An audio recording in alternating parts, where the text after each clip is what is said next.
مرحبا أهل الكمال مرحبا أهل النوادي. بسم الله الفاتحة إلى روح سيدنا وحبيبنا وشفينا رسول الله محمد بن عبد الله وعلى آله وأصحابه وأزواجه وذريته وأهل بيته أجمعين، خصوصا إلى روح سيدنا أحمد بن عيسى المهاجر فقيل المقدم محمد بن علي بعلوي وجميع سادة علي بعلوي وأصول وفروعهم، أن الله يؤلي درجات في الجنة ويكثر مصوبتهم ويضاعف حسناتهم ويحفظنا بجاههم وينفعنا بهم ويعيد علينا من بركاتهم وأسرارهم وأنوارهم وعلومهم ونفحاتهم في الدين والدنيا والآخرة. الفاتحة. بسم الله الرحمن الرحيم الحمد لله رب العالمين الرحمن الرحيم مالك يوم الدين إياك نعبد وإياك نستعين صراط المستقيم صراط الذين أنعمت عليهم المغضوب عليهم ولا الضالين آمين. بسم الله الرحمن الرحيم. السلام عليكم ورحمة الله وبركاته. الحمد لله الذي وكفى ثم الصلاة والسلام على النبي المصطفى وعلى آله وصحبه أهل صدق والوفاء. أما بعد، سبحانك لا علم لنا إلا ما علمتنا إنك أنت العليم الحكيم. ربي اشرح لي صدري ويسر لي أمري واحلل عقدة من لساني يفقهوا قولي وسدد لساني واهد قلبي بحق سيدنا محمد صلى الله عليه وآله وبارك وسلم. يا من هو في علوه كائن، يا من هو في فعل حميد، يا من هو في مجد متين. اللهم أكرمنا بنور الفهم وأخرجنا من ظلمات الوهم وارزقنا فهم النبيين وحفظ المرسلين وإلهام الملائكة المقربين. ربنا زدنا علما وفهما وعقلا يا أكرم الأكرمين بحق سيدنا محمد خاتم الأنبياء والمرسلين. يا رحمن يا رحيم. وصلى الله على سيدنا محمد وعلى آله وصحبه وبارك وسلم. والحمد لله رب العالمين. Alhamdulillah, puji syukur kehadirat Allah, salawat dan salam senantiasa tercurahkan kepada junjungan mulia Nabi kita tercinta Sayyiduna wa Maulana Muhammad sallallahu alaihi wa alihi wasallam beserta segenap keluarga beliau, sahabatnya dan umatnya. Yang saya muliakan, saya hormati Imam Masjid Al-Muttaqin Aminonci Albar beserta seluruh pengurus dan juga seluruh jamaah yang alhamdulillah di malam hari ini kita kembali bertemu untuk membaca kitab daripada Syarah Arba'in An-Nawawi. Pertemuan yang lalu sudah dijelaskan tentang Muhammad ibn Sirin, murid daripada Sayyidina Anas bin Malik radhiyallahu ta'ala anhu wa ardhah. Namun kita membahas dari perspektif keahlian beliau di bidang takwil mimpi. Pada kesempatan kali ini kita coba mengenal lebih dekat sosok tabi'in yang bernama Muhammad ibn Sirin. Karena ketika kita ceritakan biografi orang-orang salihin, maka Allah Ta'ala berikan rahmat kepada kita. Inda dzikri sholihin tanzilu rahmah. Di saat menceritakan kisah orang soleh, maka rahmat turun, kata para ulama. Fakaifa bidzikri aslahi sholihin. Kalau ulama saja diceritakan rahmat turun, maka bagaimana jika diceritakan pemimpin orang-orang soleh, yaitu Nabi Muhammad sallallahu alaihi wasallam. Saking pentingnya kisah-kisah biografi para ulama, bahkan Al-Quran juga hampir seluruhnya isinya kisah dan cerita dari kalangan para nabi dan orang-orang salihin. Bahkan Allah Ta'ala tegaskan, laqad kana fi qasasihim ibratun liulil albab. Sungguh di dalam kisah mereka ada ibarat bagi orang-orang yang berakal. Kullun nakussu 'alaika min anba'ir rusuli ma nuthabbitu bihi fu'adak. Di ayat yang lain Allah Ta'ala berfirman, seluruh kisah para nabi yang kami ceritakan kepada engkau wahai Nabi Muhammad SAW, itu diantara hikmahnya adalah kami kuatkan hatimu untuk mengikuti jalan mereka. Maka insya Allah kitab hadis yang kita bacakan di Masjid Al-Muttaqin, setiap kali muncul ulama, kita akan coba membahas satu persatu biar kita lebih mengenal bagaimana perjalanan hidup orang-orang solihin, sehingga kita lebih mudah mengikuti jalan mereka. Saking pentingnya kisah orang soleh, sehingga Luqman itu memberikan nasihat kepada anaknya agar senantiasa selalu mendengar kisah-kisah hikmah yang disampaikan oleh para hukama.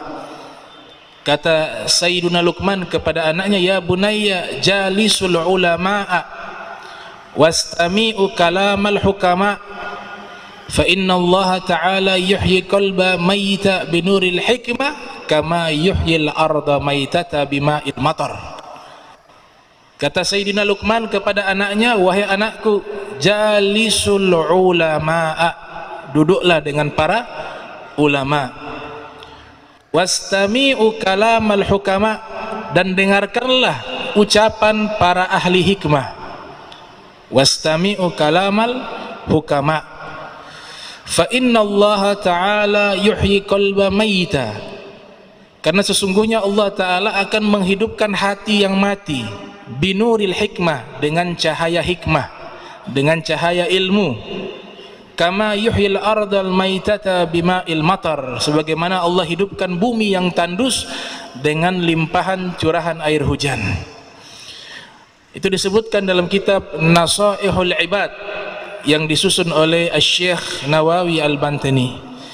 Di dalam kitab Durratun Nasihin diantaranya juga ada satu riwayat disampaikan, man jalasa aliman sa'atain, siapa yang duduk dengan seorang alim sa'atain, 2 jam, wastama'a minhu kalimatain, dan dia mendengar 2 kalimat saja dari orang alim tersebut, wa akala ma'ahu luqmatain, dan dia ikut makan bersama orang alim tersebut 2 suapan, wa masya ma'ahu khutwatain, dan ikut berjalan dengan orang alim tersebut 2 langkah, a'tahullahu subhanahu wa ta'ala jannatain, maka Allah akan berikan padanya 2 surga, kullu jannatin mithlu dunya marratain, 1 surga itu seperti dunia 2 kali lipat luasnya. Nah, jadi fadilahnya besar majlis ilmu, majlis yang menyampaikan kebaikan di dalamnya. Sayyidina Muhammad ibn Sirin yang kita bahas pada kesempatan kali ini, seorang tabi'in, artinya orang-orang yang berjumpa dengan generasi pertama, orang-orang terdekat Nabi Muhammad SAW. Muhammad ibn Sirin punya ayah namanya Sirin, punya ibu namanya Sofiyah. Sirin ini adalah budak hamba sahaya dari sahabat bernama Sayyidina Anas bin Malik, sedangkan ibunya bernama Sofiyah adalah budaknya Sayyidina Abu Bakar Siddiq. Dikisahkan pada waktu itu Sayyidina Anas bin Malik berdialog dengan Sayyidina Abu Bakar Siddiq dengan niat ingin menikahkan Sofiyah dengan Sirin, karena kedua-duanya ini memiliki akhlak yang baik dan kedua-duanya ini adalah budak yang ahli ibadah dan taat di dalam agama Islam. Akhirnya disepakati Sayyidina Abu Bakar Siddiq dengan Sayyidina Anas bin Malik sepakat untuk menikahkan budaknya Anas, yaitu Sirin, sedangkan budak daripada Sayyidina Abu Bakar Siddiq adalah Sofiyah, yang tidak lain ibu daripada Imam Muhammad ibn Sirin. Maka diadakanlah walimatul arus, pesta pernikahan yang sangat sederhana. Kemudian kedua-duanya pada waktu itu dimerdekakan. Ketika sudah merdeka, maka sudah tidak berstatus sebagai budak, dan dihadiri oleh banyak sahabat, orang-orang terdekat Nabi Muhammad SAW ikut hadir dan mendoakan. Juga hadir juga para ahlul bait Rasulullah SAW. Maka pernikahan yang penuh keberkahan tersebut didoakan oleh orang-orang solihin. Maka setelah itu lahirlah seorang anak yang kelak menjadi satu tokoh ulama besar yang bernama Imam Muhammad Ibnu Sirin. Beliau dilahirkan pada tahun 23 Hijriah, meninggal pada tahun 110 Hijriah. Sebagian ulama mengatakan beliau lahir di Madinah dan meninggal di Irak, di Kufah, sebagian mengatakan di Basrah. Beliau tumbuh di bawah bimbingan para sahabat sehingga dikatakan adraka Muhammad 30 sahabiyah. Dalam kitab Syiaru A'lamin Nubala disebutkan oleh Imam Az-Zahabi bahwa adraka Muhammad 30 sahabiyah. Muhammad bin Sirin berjumpa dengan 30 orang sahabat Nabi Muhammad SAW. Jadi belajar kepada 30 orang sahabat Rasul sallallahu alaihi wasallam. Dan juga di zaman beliau juga tidak jauh dengan zamannya Al-Imam Ali Zainal Abidin yang pernah saya bahas tentang biografi hidup beliau. Karena Imam Ali Zainal Abidin lahir pada tahun 38 Hijriah, meninggal pada tahun 95 Hijriah. Memang Muhammad bin Sirin lebih tua, tapi zamannya satu zaman dengan Al-Imam Ali Zainal Abidin. Muhammad bin Sirin mendapatkan banyak hadis dari sahabat-sahabat yang terkenal memiliki riwayat-riwayat hadis yang banyak, seperti Abu Hurairah, seperti juga Ibnu Abbas, dan juga Ibnu Umar, juga Adi bin Hatim, juga Imran bin Husain, seorang sahabat besar yang ada di Irak, juga dengan Asy-Syuraih Al-Qadi. Syuraih Al-Qadi seorang hakim yang sangat populer keadilannya, dan juga guru utamanya yaitu Sayyidina Anas bin Malik radhiyallahu taala anhu wa ardhah. Para ulama ketika memberikan komentar tentang sosok Muhammad bin Sirin radhiyallahu taala anhu wa ardhah, seperti Imam Zahabi mengatakan dalam kitab Syiaru A'lamin Nubala yang lahir 673 Hijriah, meninggal tahun 748 Hijriah, beliau mengatakan bahwa Muhammad bin Sirin al-imam, seorang imam, Syekhul Islam, guru besar agama Islam, Al-Basri, orang Basrah, Al-Basri orang Basrah, Maula Anas bin Malik, budak, mantan budak daripada Sayyidina Anas bin Malik radhiyallahu taala anhu wa ardhah. Para ulama ketika mengatakan tentang pujian kepada beliau, seperti Hisham dan Ibnu Aun mengatakan salah satu perhatian khusus Muhammad bin Sirin tentang teks-teks hadis Nabi Muhammad SAW dan orang-orang yang meriwayatkan hadis Nabi Muhammad SAW. Karena di zaman beliau sudah mulai muncul hadis-hadis yang dipalsukan, mengatasnamakan Nabi Muhammad SAW padahal bukan dari Nabi. Namanya hadis maudhu', al-kadhibul mukhtalaqul masnu'u 'alan nabi fadzalikal maudhu'u. Al-kadhibul mukhtalaqul masnu'u 'alan nabi fadzalikal maudhu'u. Satu hadis yang dibuat, dipalsukan, mengatasnamakan nama Nabi Muhammad disebut dengan hadis maudhu'. Arti lainnya hadis palsu. Para ulama terdahulu membuat kitab-kitab khusus untuk menjelaskan hadis-hadis palsu yang sudah terlanjur tercatat di dalam kitab-kitab para ulama terdahulu, seperti kitab Kashful Khafa. Kitab itu memuat kumpulan hadis palsu, seperti kitabnya Ibnu Zawzi Al-Bughdadi yang lahir tahun 510 Hijriah, meninggal 597 Hijriah. Dalam kitabnya Al-Mawdu'at, kumpulan hadis-hadis palsu. Di antaranya hadis palsu yang populer, Al-Badhinda dawa'un min shifa'un min kulli da', Al-Badhinjanu shifa'un min kulli da'. terong itu adalah obat dari segala penyakit. Nah, ini hadis palsu, salah satu contoh hadis palsu. Kemudian Muhammad bin Sirin juga terkenal sebagai orang yang menyeleksi pendapat para ulama, tapi para duat, para dai mengatasnamakan itu hadis. Seperti hubbud dunya kullu ra'si khati'ah, cinta dunia sumber dari segala kesalahan.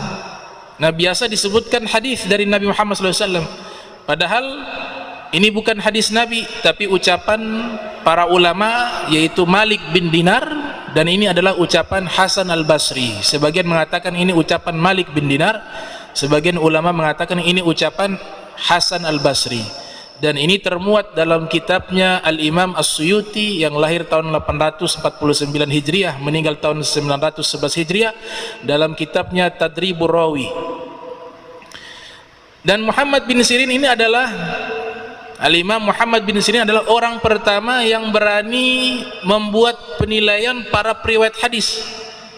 Kalau ada orang meriwayatkan hadis dan dia mengenal orang ini pendusta, dia katakan ini pendusta, ini benar, ini jujur, ini thiqat. Orang pertama yang mempopulerkan hal tersebut adalah Al-Imam Muhammad bin Sirin. Maka lahirlah ilmu dalam cabang bidang ilmu hadis, namanya ilmu jarhi wa ta'adil. Ilmu yang tugasnya memberikan penilaian bagi para periwayat hadis, apakah dia seorang periwayat yang pendusta atau dia seorang periwayat yang thiqat, yang terpercaya. Orang pertama yang mempopulerkan adalah Muhammad ibn Sirin radhiyallahu taala anhu arda. Karena di dalam Al-Quran Allah telah isyaratkan, kalau datang berita disuruh kita cari tahu, apalagi berita ini disandarkan kepada Nabi Muhammad SAW. Ya ayyuhalladzina amanu in ja'akum fasikum binaba'in fatabayyanu. Wahai orang-orang beriman, jika datang kepada kalian satu berita yang bersumber dari orang fasik, Allah perintahkan apa? Fatabayyanu, cari tahu. Ulama hadis menjadikan ini sebagai referensi hukum mereka untuk meneliti siapapun yang meriwayatkan hadis, apakah dia orang yang baik atau bukan orang yang baik, apakah dia orang yang jujur atau bukan orang yang jujur. Maka diceritakan pada waktu itu di dalam kitab-kitab mereka. Maka disebutkan ini pendusta. Dan ini ghibah yang diperbolehkan dalam ilmu hadis, karena tujuannya ingin menjaga keaslian hadis Nabi Muhammad sallallahu alaihi wasallam. Dalam qiraat yang lain, in ja'akum fasikum binaba'in fatathabbatu. Dalam qiraah yang lain, fatathabbatu, verifikasi, cari tahu ini benar apakah sumbernya dari Nabi Muhammad sallallahu alaihi wasallam atau bukan. Nah, ini Al-Imam Muhammad bin Sirin, beliau adalah orang yang pertama kali mempopulerkan hal tersebut, sehingga beliau mengatakan al-isnad minad din. Itu ucapan beliau, sanad bagian daripada agama. Diambil pernyataan tersebut, dimuat dalam kitab Sahih Muslim oleh Al-Imam Muslim Ibnul Hajjaj Al-Qusairi Naisaburi yang lahir tahun 204 Hijriah, meninggal tahun 261 Hijriah. Ucapan lainnya beliau mengatakan inna hadzal ilm dinun, sesungguhnya ilmu ini adalah agama, ilmu ini adalah agama Islam. Fanzuru amman takhuzuna dinakum, maka perhatikan dengan siapa kalian mengambil ilmu agama kalian. Itu pernyataan daripada Syekh Muhammad ibn Sirin radhiyallahu taala anhu wa arda. Nah, jadi beliau seperti itu tugasnya di masa tersebut. Karena sudah mulai banyak tersebar hadis-hadis palsu, maka beliau orang pertama yang mempopulerkan. Tidak menutup kemungkinan ada ulama lainnya, tapi yang populer diantaranya adalah beliau, yaitu Al-Imam Muhammad ibn Sirin radhiyallahu taala anhu wa arda. Para ulama ketika memberikan pujian, diantaranya Ibnu Aun mengatakan, karena Ibnu Sirin ya'ti bil hadis ala hurufih wa kana Hasan sahiba ma'nan. Al-Imam Muhammad bin Sirin ketika menterjemahkan hadis-hadis Nabi Muhammad sallallahu alaihi wasallam, beliau biasa menterjemahkan sesuai teks yang ada. Itu kata Ibnul Aun. Adapun Hasan Basri, seorang tokoh besar juga tabi'in bernama Al-Imam Hasan Al-Basri radhiyallahu ta'ala wa arda, memahami hadis Nabi dari sisi makna, dari sisi substansi, sehingga di dalam Al-Quranul Karim juga manhaj tersebut digunakan, metode tersebut digunakan ketika menafsirkan ayat yang dimana fa'iddatum min ayyamil ukhar, yaitu orang sakit bisa mengganti puasanya di hari-hari berikutnya.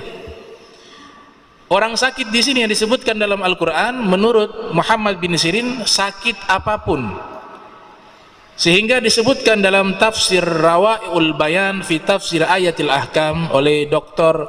Syekh Ali As-Sabuni, ada satu riwayat menceritakan dakhalna ala Muhammad bin Sirin, kami pernah pergi ke rumah Muhammad bin Sirin syahrul Ramadan, di bulan suci Ramadan, bin nahar, di waktu siang hari, wa huwa ya'kulu, pada saat itu Al-Imam Muhammad bin Sirin sedang makan siang di bulan suci Ramadan. Fasu'ila an dzalik, maka ada yang bertanya kepada beliau, kenapa di bulan suci Ramadan engkau makan di siang hari? Padahal Al-Imam Muhammad bin Sirin ini orang soleh. Beliau punya kebiasaan, disebutkan karena Muhammad bin Sirin yasumu yauman wa yuftiru yauman, punya kebiasaan puasa satu hari, berbuka satu hari, yaitu puasa Nabi Allah Daud alaihissalam. Tapi di bulan suci Ramadan di siang hari pernah beliau makan, dan mereka melihat kondisinya sehat, tidak ada yang sakit. Ditanyalah, kenapa di siang hari engkau makan wahai Al-Imam Muhammad bin Sirin di bulan suci Ramadan? I'talla bi maradi usbu'ihi, kata Imam Muhammad bin Sirin, saya sedang sakit, makanya saya berbuka. Ditanya sakit apa? Jari saya sakit. Jadi jarinya sakit, jari beliau sakit, beliau buka puasa. Nah, pendapat ini memang ditolak oleh para fuqaha, ditolak oleh para ahli fikih. Namun Al-Imam Muhammad bin Sirin, kenapa beliau menyatakan walaupun jari ini sakit boleh berbuka puasa? Karena beliau memahami ayat Al-Quran yang Allah sebutkan hanya menyebutkan sakit tanpa menjelaskan jenis sakit, sehingga beliau katakan sakit gigi, jari sakit itu rukhsah, diperbolehkan untuk berbuka puasa. Kenapa saya ceritakan demikian atau kejadian ini?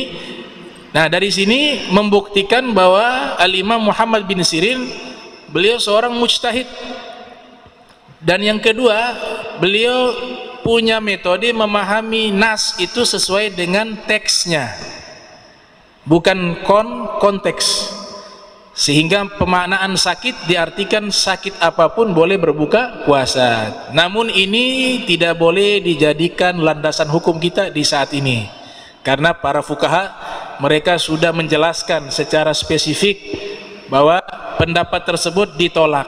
Kalau ini kita gunakan sekarang, berapa banyak orang yang tidak berpuasa dengan alasan-alasan yang tidak masuk di akal. Nah, ini satu riwayat tentang Syekh Muhammad ibn Sirin radhiyallahu ta'ala anhu wa ardah. Kemudian beliau seorang pedagang. Selain ulama, beliau seorang pedagang. Dan perlu diketahui, beliau walaupun ahli dalam bidang ilmu, namun beliau sangat takut berfatwa, sehingga dikatakan idza su'ila 'anil halal wal haram tagayyara launuhu. Kalau ada orang datang menemui beliau bertanya hukum halal, hukum haram, tagayyara launuhu, wajahnya berubah pucat, takut untuk mengeluarkan fatwa berkaitan tentang hukumnya Allah Subhanahu wa ta'ala. Maka beliau ini punya karakter diceritakan oleh para ulama, seperti Al-Imam Asbahani dalam kitabnya Hilyatul Auliya wa Tabaqatul Asfiyah mengatakan, kana Ibnu Sirin bakahu bil lail wa dhahikahu bin nahar. Beliau kalau di malam hari sering menangis dalam solatnya, tapi kalau di siang hari sering tertawa. Jadi orangnya santai, orangnya humoris. Itu dikatakan oleh para ulama bahwa beliau memiliki karakter sebagai orang yang humoris. Bahkan dikatakan kana Muhammad bin Sirin sahiba dahkah. Muhammad bin Sirin adalah orang yang sering tertawa.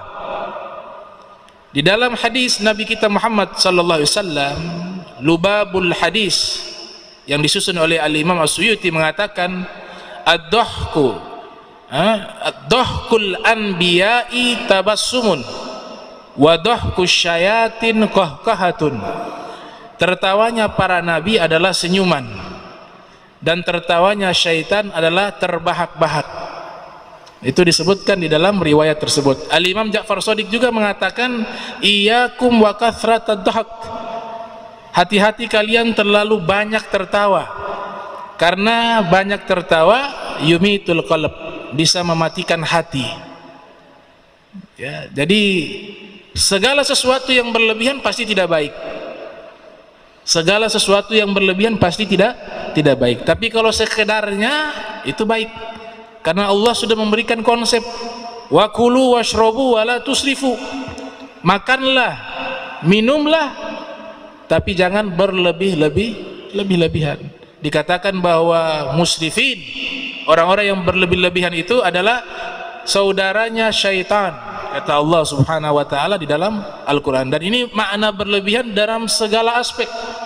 Tertawa berlebihan juga tidak baik, sedih yang berlebihan juga tidak baik, segala sesuatu yang berlebihan tidak baik. Al-Imam Muhammad bin Sirin juga, beliau ini pedagang minyak. Di pasar beliau berdagang minyak zait. Kalau pedagangnya namanya zayyat. Zayyat itu artinya pedagang minyak. Pernah satu hari, pada satu waktu, ada orang datang membeli di tokonya Al-Imam Muhammad bin Sirin. Maka terjadi transaksi. Kemudian dibeli barang. Beliau selain juga penjual minyak, juga penjual baju, penjual madu. Jadi pedagang, pebisnis, jual minyak, jual madu, jual pakaian. Ada orang transaksi dengan beliau itu dengan jumlah yang besar barang-barang yang dibeli. Selesai transaksi, orang tersebut pergi. Ternyata dihitung uangnya ada lebih 40.000 dirham. Sebagian ulama mengatakan kasusnya bukan lebih uang, tapi ada barang yang rusak. Ditanya kepada penjaganya, ini barang-barang kemana yang dibeli? Ternyata ada orang membelinya sampai habis. Kata Muhammad bin Sirin, ada barang-barang yang rusak, kenapa engkau jual? Maka beliau kembalikan seluruh uangnya, 40.000 dinar dikembalikan. Ada yang mengatakan dinar, ada yang mengatakan dirham. Namun di kitab Syiarul A'lamin Nubala menyebutkan 40.000 dirham. Kasus berikutnya, ada yang datang belanja kepada beliau, kurang uang 1 dirham. Jadi waktu transaksi itu belinya kurang 1 dirham. Muhammad bin Sirin memaksa pembeli itu untuk menambah 1 dirham, mengatakan engkau bayar kurang. Akhirnya terjadi dialog, terjadi perdebatan. Sang murid heran, kemarin uang 40.000 dirham, gara-gara ada syubhat di situ, ada barang yang rusak, beliau kembalikan semuanya 40 dirham. Hari ini ada yang belanja kurang 1 dirham, beliau ngotot suruh bayar 1 dirham. Maka sang murid bertanya, wahai guru, kenapa yang kemarin uangnya banyak, kemarin 40 dirham, justru engkau kembalikan kepada orang yang membeli, karena barang-barangnya yang dipesan ada yang rusak. Tapi hari ini saya heran, ada yang belanja kurang 1 dirham, justru engkau mati-matian suruh dia bayar 1 dirham.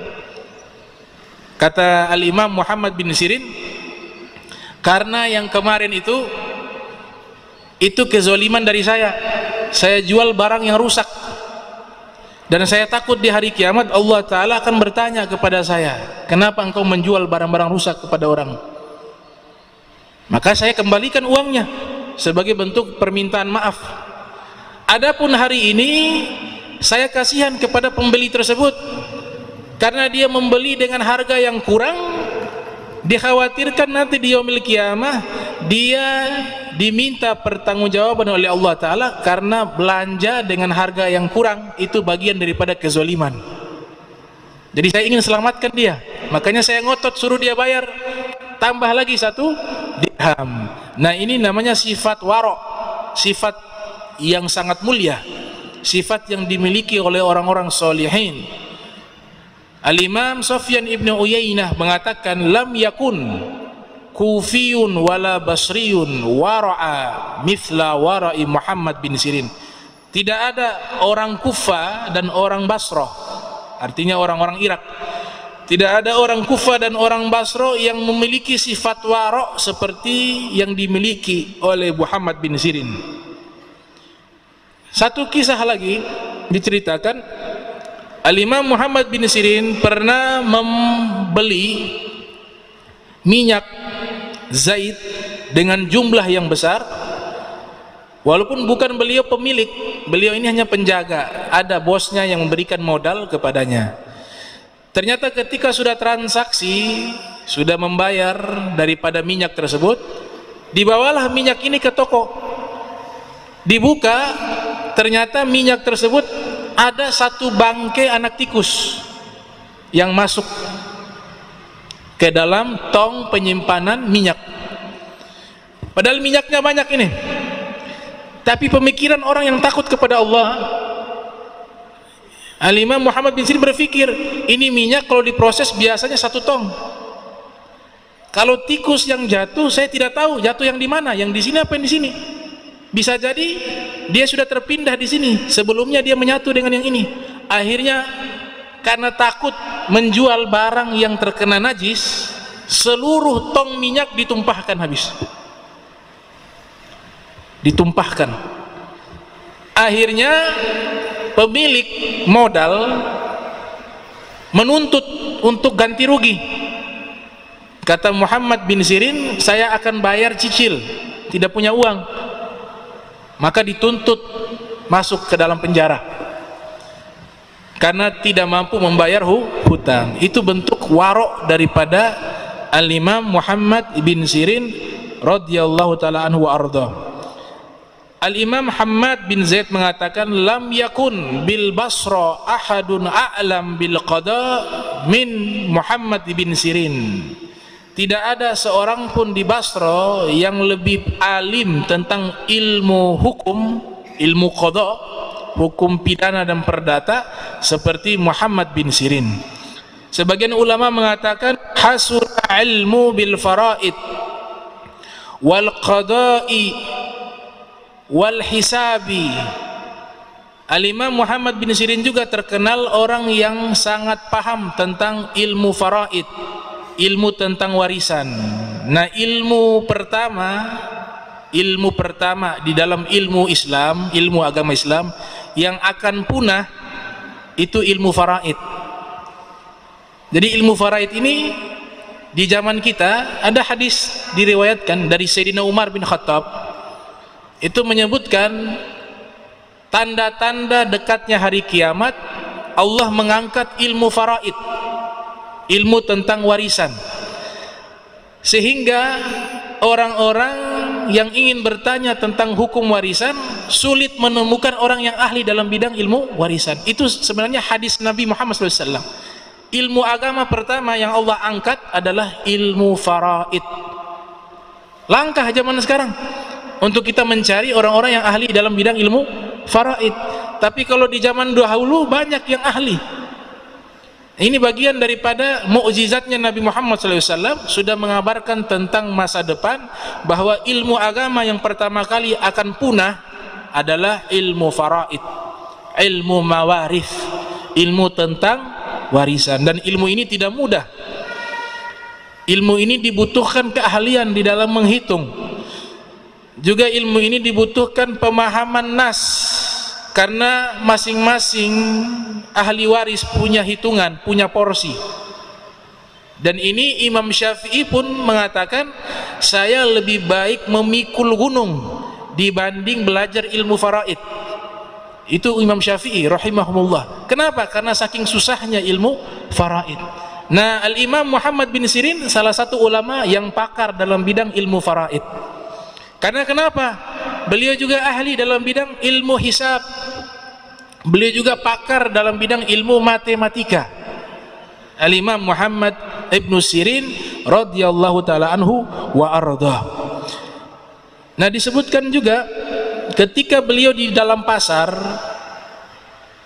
mereka mengatakan, ma ra'aitu Muhammad bin Sirin, tidaklah aku melihat Muhammad bin Sirin fisuk, ketika sedang berdagang di pasar, illa dzakarallah, melainkan pasti dalam keadaan sedang zikir. Jadi di pasar tidak bengong, tapi sambil zikir, sholat. Nah, ini ilustrasi pasar-pasarnya orang soleh terdahulu. Jadi banyak para aulia, para asfiya, mereka berdagang di pasar. Imam Ali bin Abi Thalib mengatakan, sukul mu'minin kal musalla musallin. Pasarnya orang beriman seperti tempat solatnya orang-orang yang solat. Ini pernyataannya di zaman tersebut. Imam Junaid al-Baghdadi pedagang. Sebelum buka toko, beliau mulai solat sunnah. Kalau ada yang datang belanja, maka beliau layani, selesai beliau solat lagi. Sampai pada akhirnya sudah tutup toko, bisa dapat solat 700 rakaat. Al-Imam Muslim Ibnul Hajjaj Al-Qusairi Naisaburi, pengarang kitab Sahih Muslim, pedagang kain di pasar, tapi di sampingnya diberikan satu ruko khusus mengajar murid-muridnya, dan murid-muridnya menjadi ahli hadis keluar dari dalam pasar. Mereka keluar menjadi ulama hadis dari dalam pasar, dari tokonya Imam Muslim Ibnul Hajjaj. Al-Imam Abu Hanifah juga demikian, pedagang. Namun selain berdagang, di samping tokonya dibuat ruangan khusus untuk mengajar murid-muridnya. Dari situlah, dari pasar terlahir ulama-ulama besar seperti Al-Imam Qadi Abu Yusuf radhiyallahu ta'ala anhu. Itu dari pasar. Al-Imam Muhammad bin Sirin juga termasuk demikian. Beliau orang yang ketika di pasar sholat, zikir, mengajar sambil berdagang. Kemudian beliau juga ahli di dalam bidang ilmu tafsir mimpi. Ilmu tafsir mimpi. Para murid-muridnya mencatat tentang takwil-takwil beliau tentang mimpi. Dan ilmu ini ilmu yang dilegalkan oleh Allah Ta'ala bagi ahlinya. Seperti Nabi Yusuf, Allah Ta'ala sebutkan di dalam Al-Quran, Allah ajarkan kepada Nabi Yusuf takwil mimpi, sehingga ini menjadi satu bidang ilmu, ilmu takwil mimpi. Sayyidina Abu Bakar, Sayyidina Ali bin Abi Thalib, dan beberapa sahabat juga diajarkan oleh Nabi Muhammad SAW tentang ilmu takwil mimpi. Itu disebutkan dalam kitab Tarikhul Khulafa yang disusun oleh Al-Imam As-Suyuti rahimahumullah. Nah, murid-muridnya Muhammad bin Sirin mencatat tentang takwil-takwil mimpi. Jadi bukan beliau yang mengarang kitab, tidak. Beliau hanya menjelaskan, kemudian murid-muridnya mencatat. Selesai dicatat, beliau meninggal dunia, seluruh takwilan-takwilan daripada Al-Imam Muhammad bin Sirin dibukukan menjadi kitab, namanya Tafsirul Ahlam. Namanya Tafsirul Ahlam, kitab tafsir membahas tentang tafsir mimpi. Saya sempat singgung pertemuan yang lalu, mimpi ini ada 3. jelaskan oleh Al-Imam Zawziyah Al-Qayyim dalam kitab Ar-Ruh yang lahir tahun 691 Hijriah meninggal tahun 751 Hijriah. Ada mimpi yang sumbernya dari Allah, ada mimpi yang sumbernya daripada syaitan, ada mimpi yang sumbernya daripada khayal, imajinasi. Nah, mimpi-mimpi tersebut bisa ditakwil.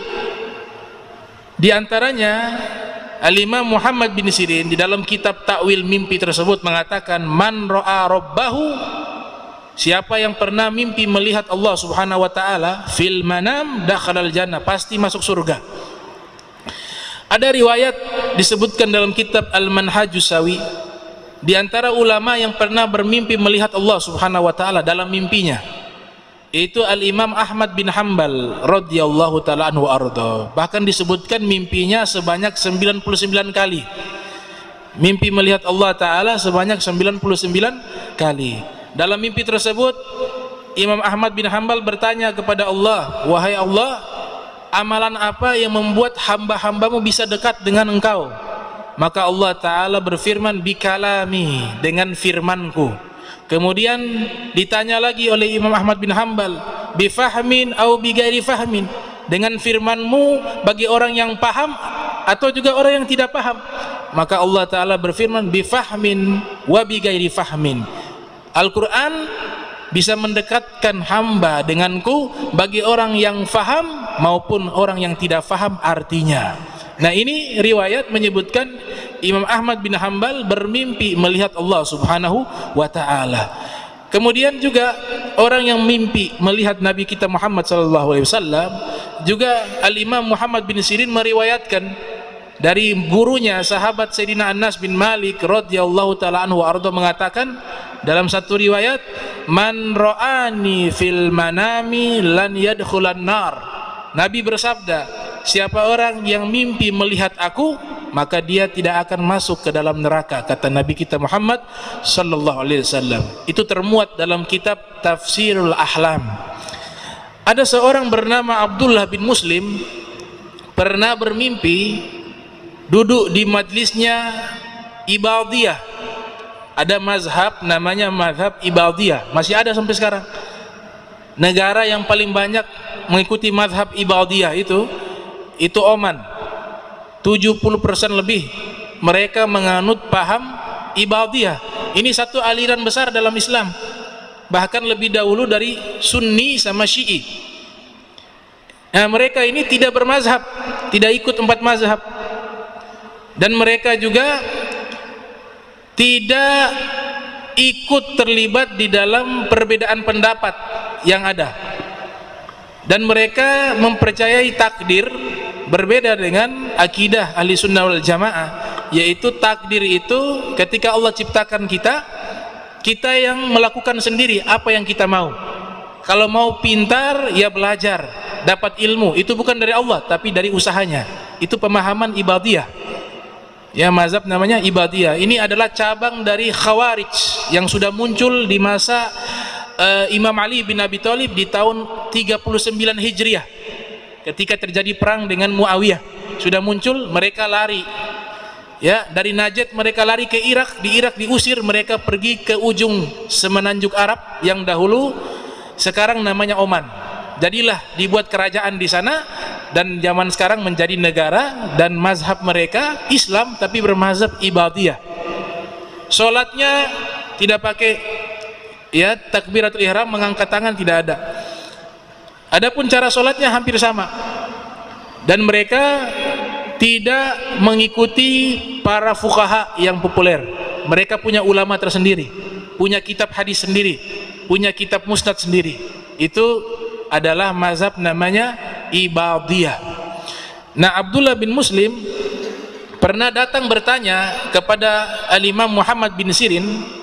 Bisa bayangkan, ini di zamannya Al-Imam Muhammad bin Sirin, tahun 23 beliau lahir, meninggal tahun 110, bahwa beliau bermimpi duduk dengan orang-orang Ibadiyah, ikut majlisnya orang-orang Ibadiyah. Kemudian bermimpi, beliau mimpi demikian, tapi kenyataan juga beliau mulai hadir di majlis-majlisnya mazhab Ibadiyah. Dan beliau mimpi ada jenazah dimuat, diangkat yahmiluna, diangkat jenazah kemudian dikuburkan. Jadi jenazah beliau diangkat kemudian dikuburkan. Ditanya kepada Imam Muhammad bin Sirin, ini maksudnya apa? Dijawab bahwa engkau mengikuti mazhab yang mereka ingin memendam, menanam daripada ajaran Nabi Muhammad SAW. Makanya Ibadiyah dianggap oleh ulama-ulama ahli sunnah wal jamaah adalah kelompok yang menyimpang. Kelompok yang menyimpang, walaupun tidak sampai menyatakan mereka sudah keluar dari Islam. Ada juga yang datang seseorang bertanya tentang mimpi. Mimpinya dia katakan, ya Imam Muhammad bin Sirin, inni ra'aitu fil manami ka'anni atiru bainas sama'i wal ard. Wahai al-Imam Muhammad bin Sirin, saya bermimpi saya terbang seperti burung di antara bumi dan langit, di antara langit dan bumi. Ini takwil mimpinya apa ini? Maka al-Imam Muhammad bin Sirin mengatakan, anta rajulun takfirul muna. Kata beliau, engkau adalah seorang laki-laki yang terlalu banyak menghayal. Jadi ada mimpi yang tidak bisa ditakwil. Kenapa? Tadi sumber mimpinya dari hayalan. Kalau dari hayalan nggak bisa ditakwil. Makanya ketika dia tanya kepada Imam Muhammad bin Sirin, saya mimpi saya terbang berada di antara langit dan bumi. Maka Al-Imam Muhammad bin Sirin, seorang pakar takwil mimpi, juga tidak tahu jawabannya. Akhirnya beliau katakan apa? Anta rajulun taksurul muna. Engkau adalah seorang laki-laki yang terlalu banyak menghayal. Hilangkan tuh hayalan-hayalanmu, pengen terbang dan lain sebagainya. Nah, mimpi-mimpi yang bersumber dari hayalan tidak bisa ditakwil. Dalam bidang ilmu takwil mimpi, yang bisa ditakwil dua: mimpi buruk dari syaitan dan mimpi yang baik dari Allah Subhanahu wa taala. Nabi katakan, ar-ru'ya minallah wal hulmu minasyaitan. Kata Nabi, mimpi baik sumbernya dari Allah, mimpi buruk sumbernya dari syaitan. Dan ini kitab luar biasa. Ada beliau takwilkan juga, kalau ada orang bermimpi, ya bermimpi naik gunung, mimpi naik gunung. Kalau dia dalam mimpinya berhasil naik gunung sampai di puncak, maka dia akan mendapatkan jabatan yang ia inginkan. Jabatan yang ia inginkan. Karena al-jabal bima'na as-sultan au al-mulku. Karena gunung itu artinya sultan, kerajaan, al-mulku maknanya kerajaan. Tapi kalau naik gunung sampai di tengah, tidak sampai di puncak, maka dia tidak dapat jabatan tersebut. Itu sebagian takwilan di zaman tersebut, dan takwilan seperti ini sering terjadi dan selalu benar di dalam takwilan Al-Imam Muhammad bin Sirin. Ada seorang kawan beliau di kota Madinatul Munawwarah, namanya Sayyid Ibni Musayyib. Sa'id Ibnu Musayyib, seorang tabi'in. Sayyidina Hasan bin Ali bin Abi Thalib pernah bermimpi, ada dalam mimpinya surat Qul Huwallahu Ahad tertulis di jidat beliau. Surat Al-Ikhlas, Qul Huwallahu Ahad tertulis di jidat beliau. Kemudian Imam Hasan bertanya kepada Sa'id Ibnu Musayyib, ini ditulis di dalam kitab Tarikhul Khulafa. Kisah tersebut ada dalam kitab Tarikhul Khulafa yang disusun oleh Imam Suyuti. Kemudian Sa'id Ibnu Musayyib mengatakan bahwa tidak lama lagi engkau akan meninggal diracun. Itu jawaban dari Sa'id Ibnu Musayyib. Wahai Imam Hasan, takwilan mimpimu adanya surat Al-Ikhlas yang tertulis di jidatmu adalah takwilannya engkau tidak lama lagi akan terbunuh diracun. Ternyata tidak lama waktu berselang benar diracun. Nah, kenapa Imam Hasan bisa wafat karena racun, sedangkan ada riwayat Sayyidina Khalid ibni Walid itu minum racun tidak mati, ditantang. Ada orang memberikan racun, dikatakan kalau benar agama Islam agama yang benar, tunjukkan kepada kami. Maka ditanya oleh Sayyidina Khalid bin Walid, apa yang ada di tanganmu? Ini racun yang mematikan, berikan padaku. Dia baca itu doa, Bismillahilladzi la yadurru ma'asmi syai'un fil ardi wala fis sama' wa huwa samiul alim. Dibaca, kemudian diminum. Racun diminum. Racun tersebut biasanya sekali minum mati di tempat. Tapi Sayyidina Khalid bin Walid minum, selesai minum tidak ada efek, tidak mati. Maka pendeta dengan pengikutnya masuk Islam, mengatakan ini benar, agamanya agama Nabi akhir zaman, Nabi penutup. Maka mereka semua masuk ke dalam agama Islam. Kenapa Imam Hasan bisa wafat karena terkena racun, sedangkan Khalid bin Walid tidak mati, tidak wafat terkena racun? Jawabannya adalah, yang pertama, Nabi SAW sudah menyatakan di dalam hadisnya, Sayyidash Syababi Ahlil Jannah Al-Hasan wal Husain, pemimpin pemuda ahli surga Al-Hasan wal Husain. Artinya mereka dalam surga adalah pemimpin para pemuda di dalam surganya Allah Subhanahu wa taala. Oleh sebab itu Allah memilih Imam Hasan wafat dalam keadaan paling terbaik sebagai pemimpin pemuda ahli surga, yaitu apa? Dalam keadaan syahadah, karena dibunuh dengan racun, meninggalnya syahid fisabilillah. Dalam riwayat yang lain dikatakan Nabi Muhammad SAW meninggal karena ada bekas racun. Kalau pernyataan ini dikritisi oleh para ulama. Kenapa? Sebagian ulama mengatakan Nabi Muhammad SAW wafat di akhir-akhir hidup beliau, demam, sakit, karena racun yang pernah diberikan makanan oleh seorang wanita Yahudi di Khaybar. Ada bekas-bekas makanannya yang beliau makan, racunnya masih menempel dalam tubuhnya, sehingga itulah yang menyebabkan beliau meninggal. Menurut satu pendapat para ulama, agar Nabi Muhammad wafat dalam keadaan syahid fisabilillah. Namun pendapat kedua membantah. Daging tersebut ketika diberikan, Nabi belum sempat makan, daging tersebut berbicara kepada Nabi Muhammad, ya Rasulullah, jangan engkau makan saya, fa inni masmum, karena saya dipenuhi oleh racun. Nabi tidak makan, yang makan ada sahabat meninggal dunia. Karena Allah menjaga Nabi Muhammad SAW. Adapun pendapat Nabi Muhammad meninggal dalam keadaan diracun agar bisa mendapatkan syahid fisabilillah, maka jawabannya bahwa Nabi Muhammad SAW walaupun meninggal tanpa gelar syahid, beliau di atas para syuhada. Beliau punya pangkat itu tidak perlu lagi ditambah, karena sudah paling tinggi pangkat Nabi Muhammad SAW. Makanya Nabi dijaga oleh Allah, tidak mungkin bisa terkena racun. Al-Imam Fakhrul Ar-Razi mengatakan, inna dzubaba lam yaqa ala thiyabihi qat. Lalat saja tidak bisa lewat di hadapan Nabi, tidak bisa hinggap di bajunya Nabi Muhammad SAW. Kenapa? Dijaga oleh Allah Ta'ala, disterilkan oleh Allah Subhanahu wa Ta'ala. Jadi itulah sekilas tentang biografi daripada Al-Imam Muhammad ibn Sirin radhiyallahu ta'ala anhu wa arda. Mudah-mudahan kita dapat rahmat dari Allah Ta'ala dengan menceritakan kisah-kisah para orang salihin, dan kita bisa mengikuti setiap langkah mereka. Amin ya rabbal alamin. Allahumma jam'ana hadza jam'a marhuma wa tafarraqna min ba'di tafarraqa ma'suma wa la taj'al minna wa la minna syaqiyya wa la mahruma. Allahumma nadzih qulubana 'anit ta'alluqi biman dunak waj'alna min qaumin tuhibbuhum wa yuhibbunak. Rabbana wa hab lana min azwajina wa dzurriyyatina qurrata a'yun waj'alna lil muttaqina imama.